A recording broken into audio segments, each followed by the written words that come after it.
말세 그리스도의 좌담 기록.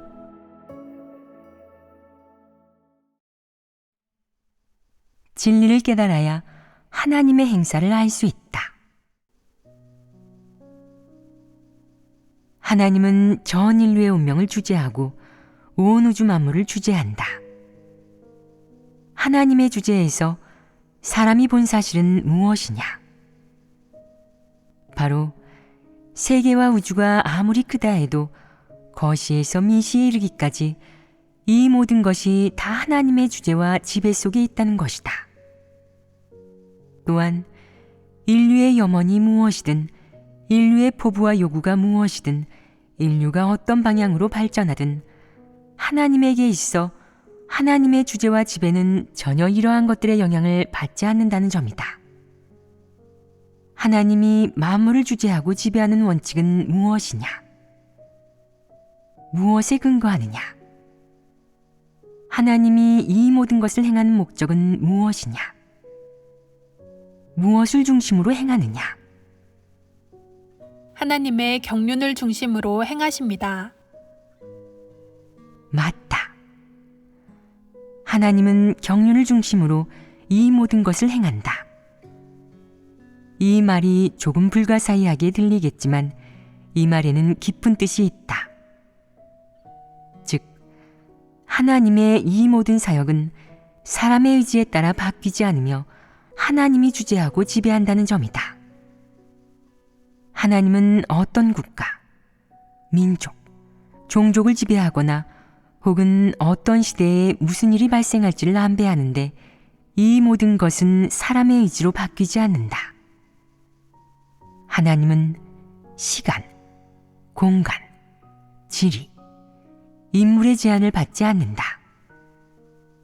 하나님이 행한 모든 것은 계획에 따라 차근차근 진행되고 있는 것으로 사람은 이를 타파할 수 없고 또 이를 교란할 수도 없다.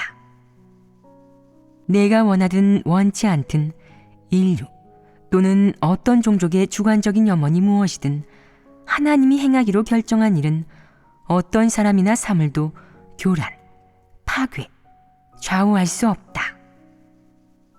여기에서 무엇을 알게 되었느냐? 이것이 하나님의 권병이다. 하나님이 인류를 창조하기 시작했을 때부터 인류가 단계적으로 발전하기까지 전체 인류 중에는 하나님의 선민, 이방인, 하나님을 적대하는 자가 있는데 하나님 눈에는 이 여러 부류의 사람이 모두 인류이다. 그렇다면 하나님은 이 여러 부류 사람들을 차별 대우하지 않았느냐? 하나님이 하나님 선민을 특별히 인도하지 않았느냐? 하나님은 선민과 그 밖의 인류를 차별 대우한다. 하지만 하나님 선민 중에서 어떤 자는 하나님을 따르고 하나님께 순종하며 어떤 자는 하나님을 거역하고 대적한다. 하나님은 어떻게 대하느냐? 하나님에 대한 그들의 태도를 하나님은 어떻게 생각하느냐? 하나님께서는 순종하는 사람에게는 자비와 긍휼을 베푸십니다. 하지만 사람이 하나님을 거역하고 대적할 때는 하나님의 공의 성품에 직면하게 됩니다. 맞다.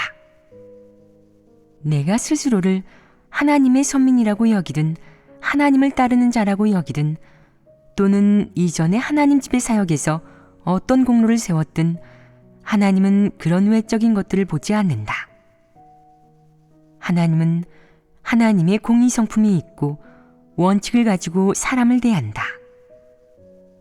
심판해야 할 것은 심판하고 징벌해야 할 것은 징벌하며 멸망시켜야 할 것은 멸망시킨다. 예를 들어보자. 유대인이 유대 땅에서 쫓겨나면서 예수의 천국 복음이 이방으로 전파된 이 사실에서 너희는 무엇을 알게 되었느냐? 만약 사람의 관념과 상상에 따르고 유대교의 논리에 따르면 유대인만이 하나님의 선민이며 하나님의 소중한 아기이고 하나님이 가장 걱정하는 인류이자 하나님이 눈에 넣어도 아프지 않은 존재이다. 사람의 말로 표현하면 바로 가장 사랑하는 자식인 것이다. 가장 사랑하는 자식이니 사랑하고 보호하여 조금이라도 상처받지 않게 하고 억울함을 당하지 않게 해야 하며, 이들이 무엇을 간구하든 하나님이 모두 충족시켜주고 늘 사람이 간구하고 생각한 것 이상으로 사람에게 베풀어 준다는 것이다. 하나님이 이렇게 하였느냐? 그렇게 하지 않으셨습니다. 하나님은 어떻게 하였느냐? 유대인이 예수를 십자가에 못 박았기 때문에 하나님은 크게 진노하여 로마 병사를 일으켜 유대 땅을 점령하고 유대인을 고향에서 쫓아내게 했다. 그 현장은 사륙과 피비린내가 진동하였으며 수많은 사람이 죽고 핏물이 강이 되어 흘렀다. 많은 유대인이 세계의 각국으로 도망가 간신히 살아남았다. 이런 사실을 통해 너희는 하나님의 성품 속에 어떤 본질이 갖춰져 있는지 보았느냐?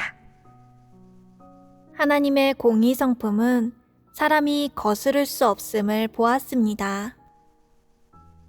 하나님의 성품은 둘째치고 먼저 사람을 예로 들어보자. 현실 생활 속에서 어떤 사람이 사랑하는 아들이 한 명 있는데 앞으로 그 아들이 자신의 재산과 모든 것을 물려받게 하려 할 때 어떻게 하겠느냐? 한편으로는 인재가 되어 자신의 기술을 물려받도록 엄격하게 대할 것이다. 가장 중요한 것은 그가 조금도 상처 입지 않고 어떠한 위험에도 노출되지 않도록 보호하는 것이다.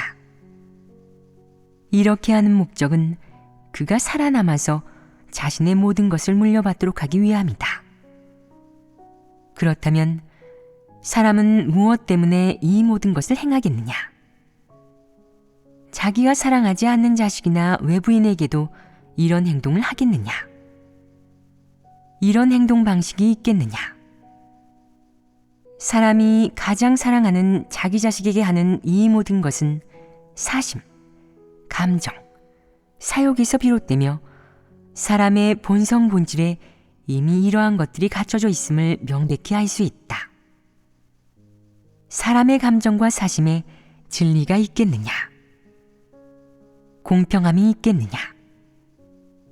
없습니다. 이것이 바로 인류의 모습이다. 다시 하나님이 행한 일을 보자. 하나님은 하나님 선민인 유대인에게 복음을 전파하게 하였다.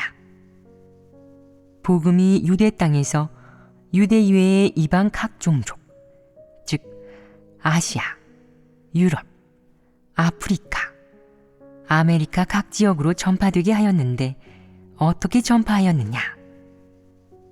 하나님은 외부의 침략자가 그 땅을 침략하고 점령하여 그곳의 유대인, 즉 구주 예수를 전파하는 사람을 쫓아내게 하였다.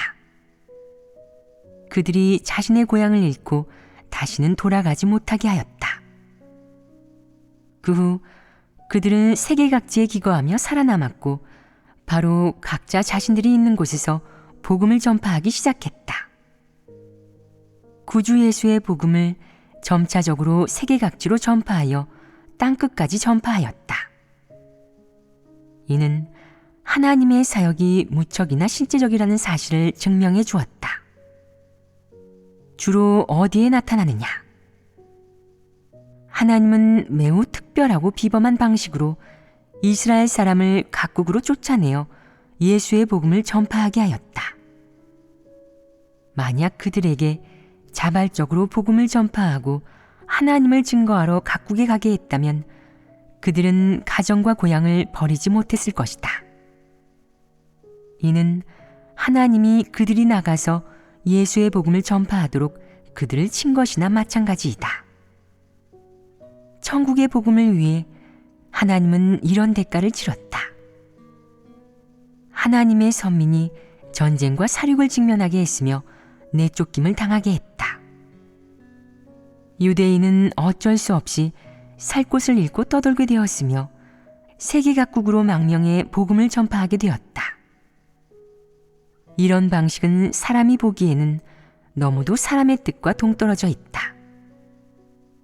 그렇지만 사람의 뜻과 동떨어져 있다는 이 말로 하나님의 본질을 묘사할 수 있겠느냐? 분명히 그럴 수 없다. 이는 사람의 뜻과 동떨어져 있는 것이 아니다.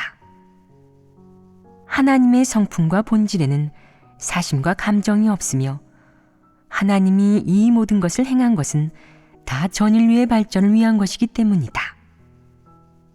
하나님이 이렇게 행하면 전인류의 다음 단계 발전은 완전히 하나님의 경륜 절차에 따라 성취되고 실현된다. 그래서 하나님은 그렇게 할 수밖에 없는 것이다. 하나님의 사역 절차는 이미 여기까지 진행되었으며 하나님이 이렇게 하니 효과가 빠르게 나타나고 좋아 완전히 적합하다. 하나님의 본질적인 면에서 볼 때 오직 하나님만이 이렇게 할 수 있지 어떤 국가나 종족도 이렇게 할 수 없다. 하나님의 성품은 공의롭다. 유대인을 대한 하나님의 태도를 보고 오늘날 하나님의 선민은 깨달음을 좀 얻어야 한다. 사람은 하나님이 창조하였으며 하나님은 사람을 사랑하고 걱정하고 긍휼히 여기고 자비롭게 대한다. 하지만 하나님이 사람에게 사명을 줄 때 하나님 눈에 사람은 어떤 존재이겠느냐? 너희가 그 의미를 느낄 수 있겠느냐? 어떤 사람은 이렇게 말한다.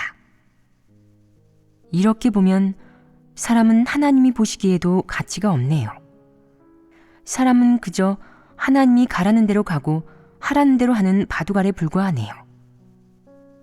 이 말이 옳으냐? 옳지 않다. 겉으로 드러난 현상만 보면 그런 것 같기도 하지만 사실은 그렇지 않다. 사람의 말로 표현하자면 하나님은 일할 때 그렇게 많은 것을 고려하지 않고 사람의 전통적인 사상과 관념을 갖고 있지 않으며 속박을 받지 않는다. 하나님이 하는 모든 일은 전부 그렇게도 해방되고 자유로우며 공개적이고 밝고 정의롭다. 한편으로는 하나님 경륜의 절차에 따라 이 모든 것이 정상적으로 진행되도록 하며 다른 한편으로는 미래의 인류가 하나님의 손에서 정상적으로 하나님 경륜에 따라 발전하고 전진하도록 한다. 인류의 발전과 하나님의 경륜은 밀접한 관계가 있다. 만약 하나님이 이렇게 행하지 않으면 아픔을 참고 아끼는 것을 버리며 그 한 걸음을 내딛지 않으면 인류의 발전은 한 발자국도 앞으로 나가기 힘들어진다. 그래서 하나님의 경영사역에서 하나님의 모든 선택, 모든 절차, 모든 일을 하나님이 다 신경 쓰고 있으며 이 모두에 하나님의 능력, 권병, 지혜가 있다고 말하는 것이다. 사람은 종종 하나님이 행한 어떤 일들을 이해하지 못한다. 왜 이해하지 못하는 것이냐? 사람이 관념을 가지고 있기 때문이다. 사람의 관념은 일부는 상상이고 일부는 전통 문화와 사상의 영향을 받은 것이며 또 일부는 사람의 사심과 판단이다. 이러한 것들이 하나님에 대한 사람의 인식에 영향을 미치고 하나님에 대한 사람의 견해에도 영향을 미친다. 유대인이 유대 땅에서 쫓겨난 일을 통해 너희는 어떤 결론을 얻을 수 있느냐? 하나님께서는 사람처럼 사심을 갖고 계시지 않으며 하나님께서 행하시는 모든 것은 정의롭고 전 인류의 발전을 위한 것이라는 결론을 얻었습니다. 만약 그 일을 지금 너희에게 한다면 사륙이 횡행하고 피가 낭자하며 패가 망신하고 가족이 산산이 흩어지게 한다면 너희는 어떻게 인식하겠느냐? 저희의 인성과 사탄에 의해 폐괴된 정도에 따르면 아마 많은 부분을 이해하지 못하고 원망하고 오해할 것입니다. 하지만 오늘 하나님의 이런 교제를 통해 하나님께서 행하신 모든 것은 의미가 있으며 모두 하나님의 뜻이 있다는 것을 알게 되었습니다. 얼마나 고통을 받든 저희는 기꺼이 하나님의 모든 지배에 순종하고 온 힘을 다해 하나님과 협력하면서 하나님의 말세 사역을 널리 전하고 증거해야 함을 알게 되었습니다. 이러한 사실 앞에서 사람에게 선택의 여지가 있겠느냐? 하나님이 하려고 결심한 일을 사람은 선택할 권리가 없다. 이 말을 듣고도 사람이 여전히 하나님은 사랑이라고 생각하겠느냐? 사람은 마음이 반쯤 차갑게 식게 되고 이 사실 앞에서 사람이 선택할 수가 없다면 사람은 하나님의 경륜 사역에서 도대체 어떤 역할을 하는 겁니까? 라는 말을 하게 된다. 너희는 아느냐? 피조물의 역할을 합니다. 피조물의 역할만 하는 것이 아니다. 너희는 부각물의 역할을 하며 또한 하나님이 심판하고 형벌하는 대상이고 더욱이 하나님이 구원하는 대상이다. 너희는 바로 이런 역할을 맡고 있는 것이다. 그러면 피조물인 사람은 어떤 기능들이 있느냐? 이는 사람의 실행 및 본분과 관련된다. 피조물인 너에게 하나님이 노래하는 은사를 주었고 하나님 집에서 너에게 노래하도록 안배했다면 너는 열심히 노래를 불러야 한다. 만약 너에게 복음 전파의 은사가 있고 하나님 집에서 너에게 복음 전파를 안배했다면 너는 복음을 잘 전해야 한다. 하나님 선민이 너를 리더로 선출하면 너는 리더라는 이 부탁을 받아 하나님 선민이 하나님 말씀을 먹고 마시고 진리를 교제하고 실제에 진입하도록 인도해야 한다. 이것이 바로 본분을 제대로 이행하는 것이다. 하나님이 사람에게 맡긴 일은 너무나도 중요하고 의미가 깊다. 그렇다면 너는 어떻게 이 부탁을 받아 너의 기능을 발휘해야 하겠느냐? 이것이 바로 내가 직면한 가장 큰 문제이고 너는 반드시 선택해야 한다. 이는 내가 진리를 얻어 하나님께 온전케 될 수 있는지를 결정하는 중요한 순간이라고 말할 수 있다. 만약 내가 자신의 뜻에 따라 제멋대로 나쁜 짓을 저지르고 하나님이 맡긴 일을 완성하지 못할 뿐만 아니라 하나님 집의 사역을 교란한다면 너는 반드시 징벌을 받는 결말, 즉 바알과 같은 결말을 맞게 될 것이다. 그렇다면 하나님이 너에게 한 가지 일을 시킬 때 너의 기능은 무엇이겠느냐? 바로 일을 제대로 하고 일을 망치지 않는 것이다. 이것이 바로 제대로 봉사하는 것이다. 너에게 무엇을 봉사라고 하든 성실하게 제대로 봉사한다면 너는 말을 잘 듣고 순종하는 사람이다. 만약 내가 성실하게 봉사하지 않고 늘 개인적인 속셈을 가지고 왕권을 잡으려 한다면 너는 사탄이자 적그리스도이니 징벌을 받게 된다. 어떤 사람은 진리를 깨닫지 못하고 진리를 추구하지도 않고 그저 힘쓰는 일만 할 줄 아는데 그렇다면 이런 피조물의 기능은 무엇이겠느냐? 바로 힘을 쓰고 봉사하는 것이다. 그렇다면 너희가 결론을 내어보아라. 하나님이 보기에 피조물은 대체 어떤 본분을 이행해야 하고 어떤 모습을 살아내야 하겠느냐? 이는 너희의 실행과 관련된다. 사람의 관념과 상상에 의하면 하나님은 하나님의 눈에 비친 피조물을 걱정하고 아끼고 보호하고 보살피고 은혜를 베풀어 준다는 것이다. 그 후에 하나님은 징계, 책망, 훈계하며 마음속으로 사랑하고 손으로 떠받든다는 것이다. 마지막으로 하나님은 일편단심으로 그를 온전케 하려 할 뿐만 아니라 그가 온전케 될 때까지 그의 안전을 보장해 사고가 나지 않도록 한다는 것이다. 이것이 바로 하나님의 눈에 비친 피조물이다.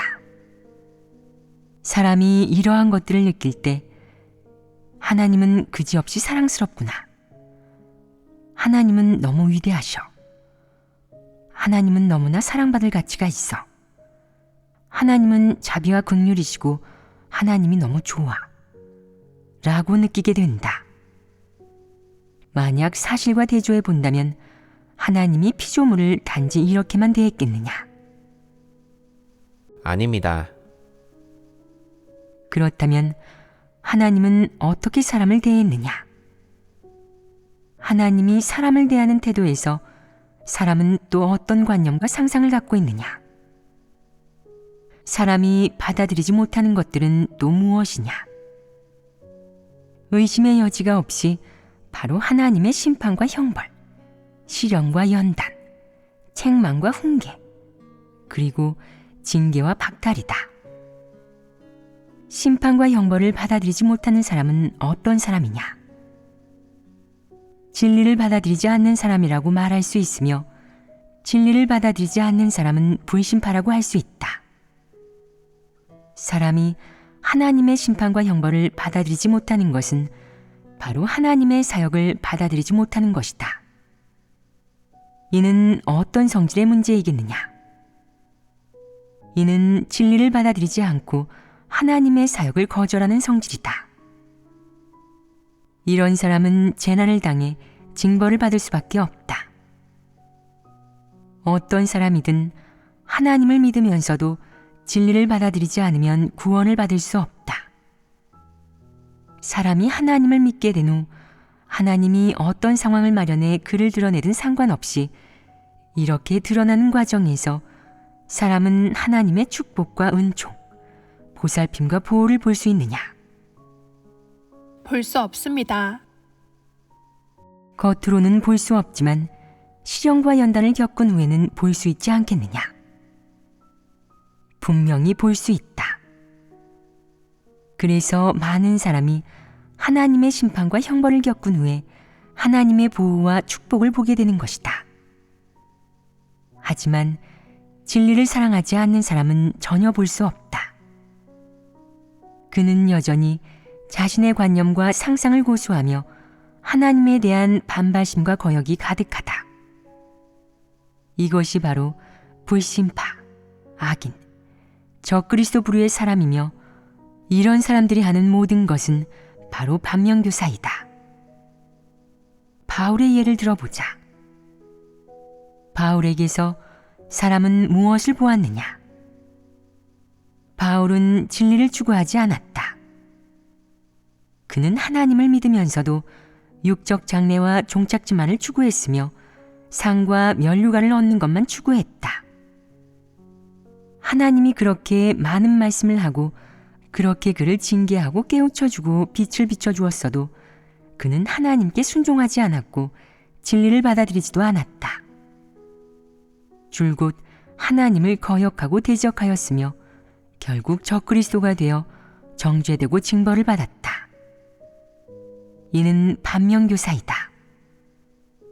사람은 바울의 그 전형적인 적그리스도 사례를 통해 바울이 하나님을 대적하는 길, 멸망의 길을 걸었음을 보았다. 많은 사람이 이를 통해 교훈과 이점을 얻어 모두 진리 추구의 길, 하나님을 믿는 정상 궤도에 들어서게 되었다.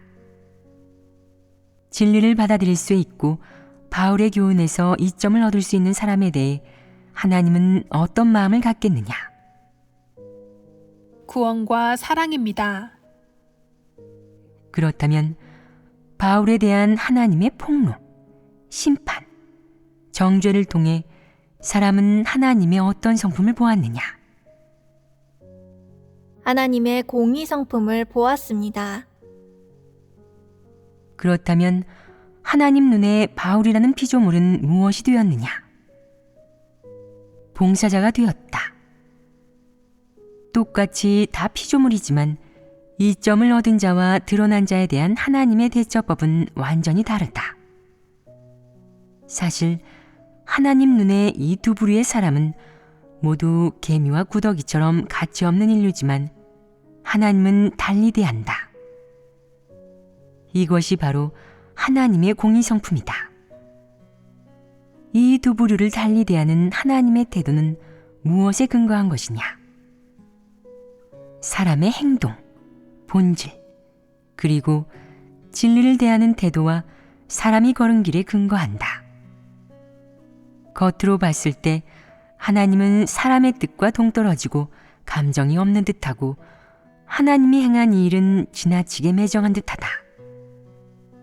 사람은 관념과 상상에 따라 하나님께서 그렇게 바울을 대하셔서는 안 돼. 바울이 그렇게 많은 사역을 하고 고생을 했는데 게다가 하나님께도 매우 충성스러웠는데 왜 하나님께서는 그를 그렇게 대하셨지? 라고 생각한다. 사람이 이렇게 말하는 것이 옳으냐? 진리에 부합하느냐? 바울이 어떤 점에서 하나님에게 충성스러웠느냐? 이는 사실 왜곡가 아니냐? 그는 자신이 복을 얻는 것에 충실했는데 그것이 하나님에 대한 충실이냐? 사람이 진리를 깨닫지 못하고 문제의 본질을 간파하지 못하면서 감정에 따라 함부로 말하는데 이는 하나님을 거역하고 대적하는 것 아니겠느냐? 어쩐지 사람이 다들 바울을 숭배하더라니. 사탄에게 속하는 부류는 늘 사탄을 숭배하고 또 감정에 따라 사탄을 대변하는데 이는 바로 사람이 사탄과 여전히 관계를 이어가고 있는 것이다. 사실 사람이 사탄을 대변하는 것은 자신을 위해 말하는 것이기도 하다. 사람이 바울을 동정하는 이유는 자신이 바울과 마찬가지로 바울의 길을 걷기 때문이다. 사람의 정리에 따르면 하나님은 그렇게 바울을 대해서는 안 되지만 하나님은 사람의 정리와는 완전히 정반대로 행하였다. 이것이 바로 하나님의 공의성품이며 이것이 바로 진리이다.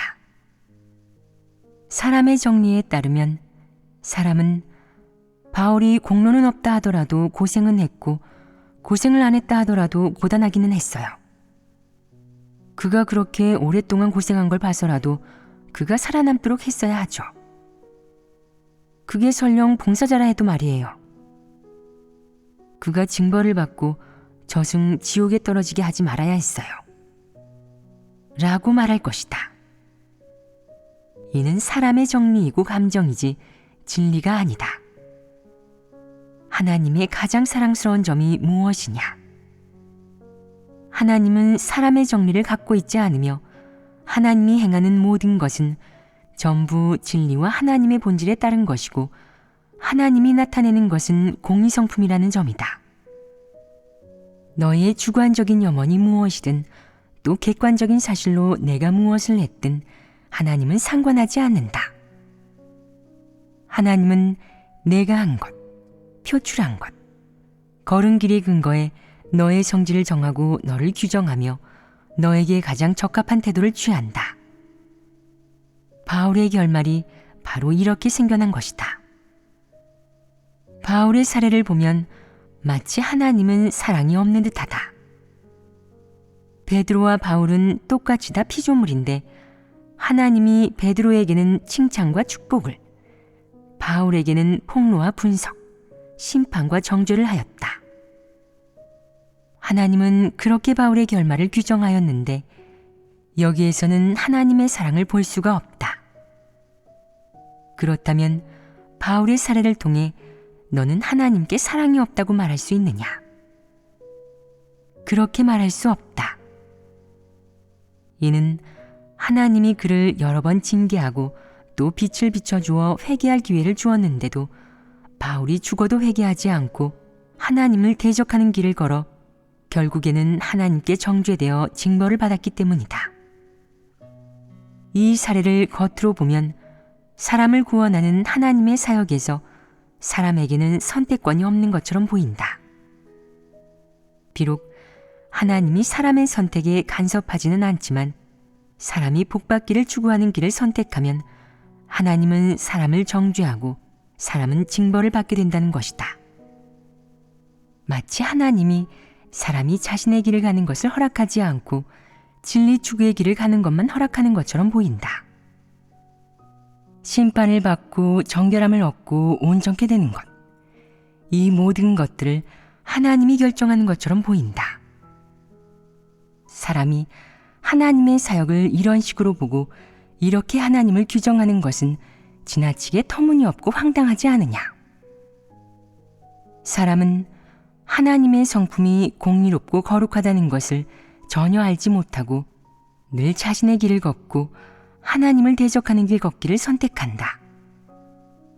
게다가 하나님의 심판과 정죄를 받아들이려 하지 않으니 정말 말이 통하지 않는다. 많은 사람이 다 이렇게 생각한다. 하나님께서 어떤 식으로 그 사람을 대하시는지, 또는 하나님께서 그 사람에게 어떤 사명을 주시어 어떤 사역을 하게 하시고 어떤 분부를 이행하게 하시는지, 이 모든 것은 사람이 스스로 선택할 수 없어. 결국 자신의 길을 걷기로 선택한 사람은 모두 정죄되고, 오직 하나님이 인도하는 길을 선택하고 진리 추구의 길을 가기로 선택해야만 하나님께서 축복하고 칭찬하셔. 일부 사람들이 보기에는 마치 하나님이 불공평한 것 같고 하나님이 사람의 자유로운 선택에 간섭하는 것 같을 것이다. 이것이 사실이겠느냐? 하나님은 이 모든 일을 전부 원칙에 따라 행한다. 사람이 실상을 알지 못하고 진리를 깨닫지 못하면 오해가 생기기 쉬우며 쉽게 하나님을 판단하게 된다. 내가 실상을 알고 진리를 깨닫게 되면 너는 이런 오해가 일말의 가치도 없으며 지나치게 비열하고 떳떳하지 못하다고 느끼게 될 것이다. 이때 너는 하나님이 행한 것이 모두 옳으며 사람이 이해하지 못하는 이유는 사람이 지나치게 이기적이고 우매하며 진리를 깨닫지 못하고 이를 간파하지 못하면서도 그저 자신의 관념과 상상에 따라 하나님을 규정하기 때문이라는 것을 알게 된다. 내가 이해하게 되었을 때 너는 바울을 위해 변호하지 않게 될 것이며 하나님을 오해하지 않게 될 것이다. 너는 하나님이 너무나 옳게 행하셨어요. 사람은 다 폐괴되어 속이 좁고 지나치게 우매해서 이를 간파하지 못해요. 이 일을 통해 하나님의 공의 성품을 보았든 아니면 하나님의 사랑을 보았든 어쨌든 하나님이 행하신 것은 모두 옳습니다. 이는 모두 하나님의 공의 성품이 나타난 것이며 모두 하나님의 본질이고 모두 진리에 부합해요. 틀림이 없어요. 라고 말하게 될 것이다. 그렇다면 지금 하나님이 너희에게 역사하여 너희를 구원하고 있으니 너희는 어떤 길을 선택해야 하겠느냐? 하나님이 너희에게 간섭하였느냐? 너희는 어떤 선택을 해야 하겠느냐?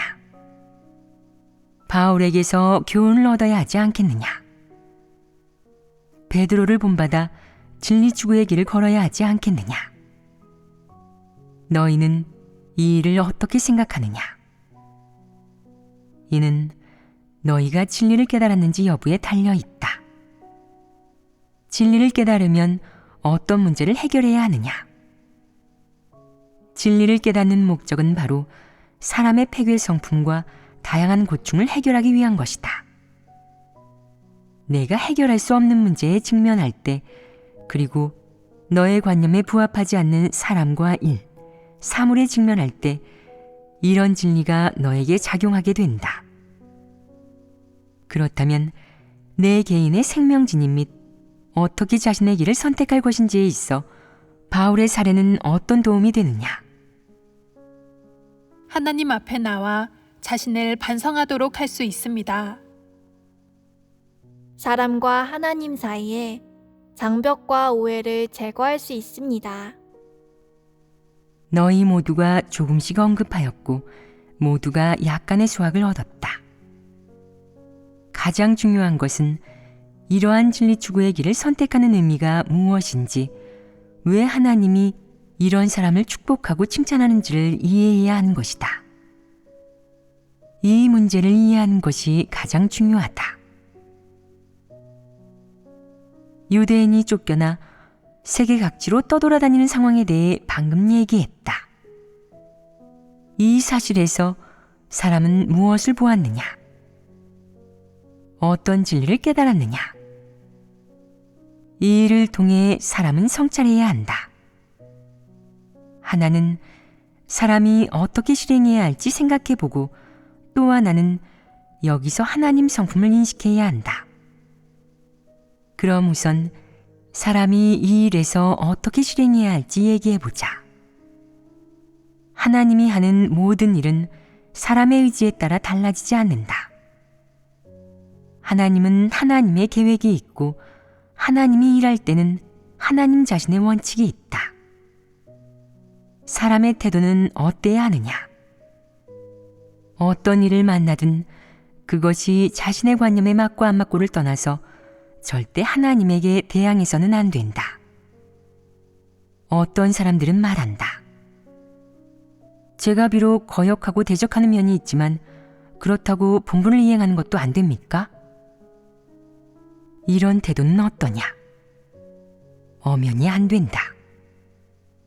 그것은 진실한 순종이 아니다.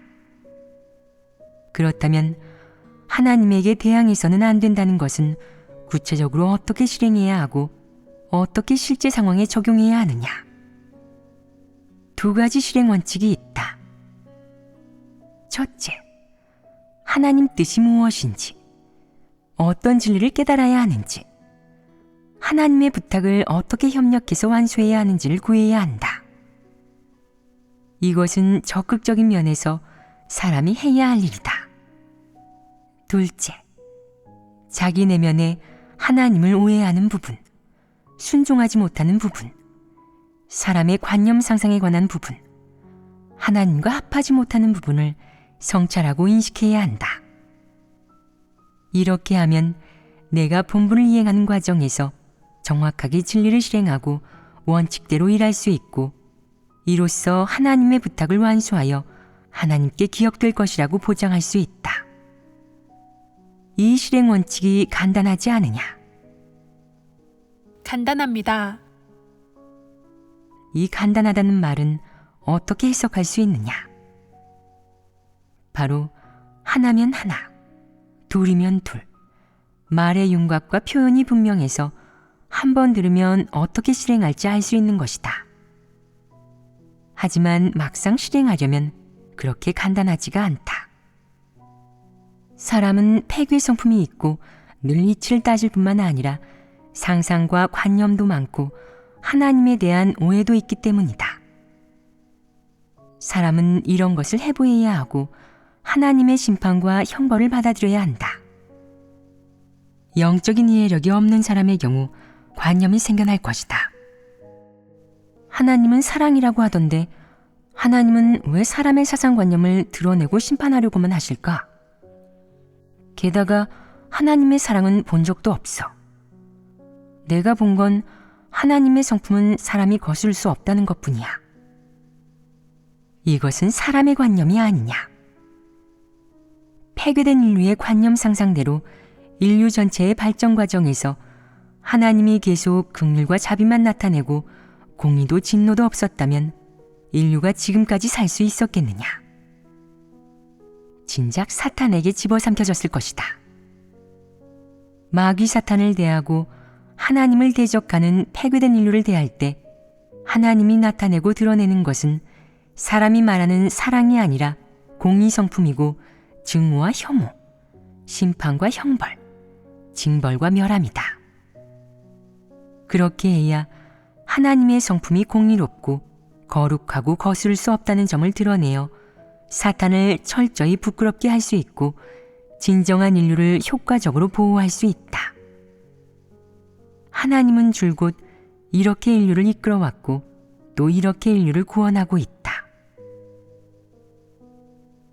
사람은 자신의 내면 깊은 곳에 있는 하나님 마음에 합하지 않는 것들과 하나님에 대한 오해를 종종 성찰해야 한다. 이러한 오해는 어떻게 생겨나느냐? 사람은 어째서 하나님에게 오해가 생기느냐? 사람은 유대인이 유대 땅에서 쫓겨난 그 사실을 알고 서글픔을 느낀다. 처음에 하나님은 이스라엘 백성을 너무나 아끼셨어. 그들을 이끌고 애굽을 탈출해 홍해를 건너게 하셨고 또 만나와 마실 샘물도 주셨어. 그런 다음 또 친히 율법을 반포해서 어떻게 생활해야 하는지 가르치며 그들을 이끄셨지. 사람에게 정말 사랑이 가득했으니 그 시대 사람들은 너무나 행복했겠구나. 그런데 어떻게 눈 깜짝할 사이에 하나님 태도가 180도 달라질 수 있나? 하나님의 사랑은 어디로 간 거지? 사람의 정서로는 이해가 되지 않아서 이 순간 의심하기 시작한다. 하나님은 과연 사랑일까? 예전에 하나님이 이스라엘 백성을 대하던 태도는 어째서 전혀 안 보일까? 하나님의 사랑은 지금 이 순간 흔적도 없이 사라졌어. 하나님은 과연 사랑이 있는 걸까? 이렇게 오해가 생겨난다. 그렇다면 사람이 오해가 생겨난 배경은 무엇이냐? 설마 하나님이 한 일이 사람의 관념 상상에 맞지 않아서 그 사실이 하나님에 대한 오해를 불러일으킨 것이냐? 사람이 이렇게 하나님을 오해하는 것은 하나님의 사랑을 규정하기 때문이 아니냐? 사람은 이렇게 생각한다. 하나님이 사랑이니까 당연히 사람을 보살피고 지켜주고 은혜와 축복도 내려주셔야 해. 그게 하나님의 사랑이지. 나는 하나님이 이렇게 사람을 사랑하시는 게 마음에 들어. 특히 사람을 이끌고 홍해를 건너게 하신 걸 보니 하나님이 사람을 얼마나 사랑하시는지 알겠어. 그 시대 사람들은 정말 행복한 사람들이야.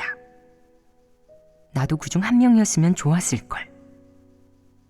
거기에 도취된 너는 하나님이 그 순간 나타낸 사랑을 최고의 진리로 생각하고 하나님 본질의 유일한 상징이라고 생각한다. 너는 하나님을 내 마음속으로 규정하고 하나님이 그 순간 행한 모든 것을 최고의 진리라고 규정해서 그것이 하나님의 가장 사랑스러운 부분이자 사람이 제일 존경하고 경외하는 부분이고 그게 바로 하나님의 사랑이라고 생각한다. 사실 하나님이 그렇게 행한 것 자체는 긍정적인 일이다. 하지만 내가 규정하는 바람에 그 일은 내 마음속에서 관념이 되고 하나님을 규정하는 근거가 되어 내가 하나님의 사랑을 오해하게 만들었다. 마치 하나님의 사랑이 긍휼과 보살핌, 보호, 인도, 은혜, 축복과 같은 것 외에 다른 것은 없고 하나님의 사랑은 그 정도밖에 없는 것처럼 말이다. 너는 어째서 그런 면을 그토록 애지중지하느냐? 내 이익과 관계가 있어서가 아니냐? 그렇습니다. 너의 어떤 이익과 관계가 있느냐? 육적인 즐거움과 편안한 생활입니다. 사람은 하나님을 믿으면서 하나님에게서 그런 것들만 바란다. 다른 것들, 이를테면 심판과 형벌, 시련과 연단, 하나님을 위해 고통받고 버리고 헌신하고 심지어 목숨을 내던지는 것 등은 원하지 않고 단지 하나님의 사랑과 보살핌, 보호, 인도만을 누리려 한다. 그렇기 때문에 사람은 하나님의 사랑을 하나님 본질의 유일한 상징으로 규정하고 하나님의 유일한 본질로 규정한다. 하나님이 이스라엘 백성을 이끌고 홍해를 건너게 한 사실에서 하나님이 행한 일들이 사람이 관념을 품게 된 근원이 된 것 아니냐. 그것이 인류가 하나님에게 관념을 품게 된 배경이다. 이런 관념이 생긴다면 사람이 하나님의 사역, 하나님의 성품을 진실로 인식할 수 있겠느냐? 인식할 수 없을 뿐만 아니라 오해와 관념이 생겨날 게 뻔하다. 이것은 사람의 인식이 너무나 단편적이고 진실하지 않다는 사실을 보여준다. 그것은 진리가 아니라 사람이 자신의 관념 상상과 사욕으로 분석하고 해석한 사랑이자 인식이기 때문에 하나님의 진실한 본질에는 부합하지 않는다. 사람에 대한 하나님의 사랑은 사람에게 긍휼과 구원, 보살핌, 보호를 베풀어주고 강구를 들어주는 것 말고 또 어떤 것이 있느냐? 채찍질과 징계, 훈계와 책망, 심판과 형벌, 시련과 연단이 있습니다. 맞다. 하나님의 사랑에 해당하는 것은 너무나 많다. 매질, 징계, 꾸짖음, 심판, 형벌, 시련, 연단. 이런 것이 모두 하나님의 사랑이다. 그래야 비로소 전면적이 되고 진리에 부합하는 사랑이 된다.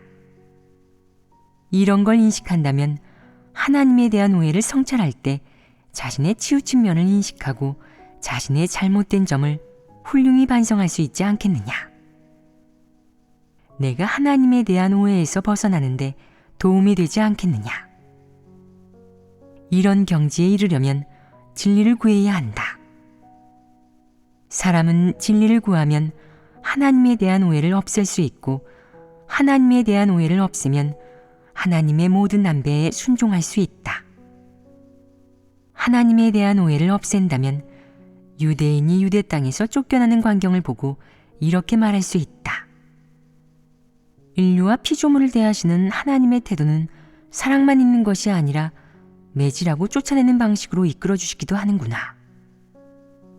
사람이 하나님의 태도를 대할 때 아무 선택도 있어서는 안 돼. 순종해야만 하고 대항해서는 안 돼. 사람의 관념 상상으로는 유대인을 대한 하나님의 그런 태도는 사람의 뜻과 동떨어진 것 같지만 이제 와서 보면 하나님이 한 일은 너무도 좋고 하나님이 나타낸 것은 모두 공의성품이었다. 하나님은 사람에게 은혜와 축복을 베풀어주고 일용할 양식을 내려줄 수도 있지만 동시에 그 모든 것을 앗아가 버릴 수도 있다. 이것이 하나님의 권병이고 또 하나님의 본질이자 성품이다.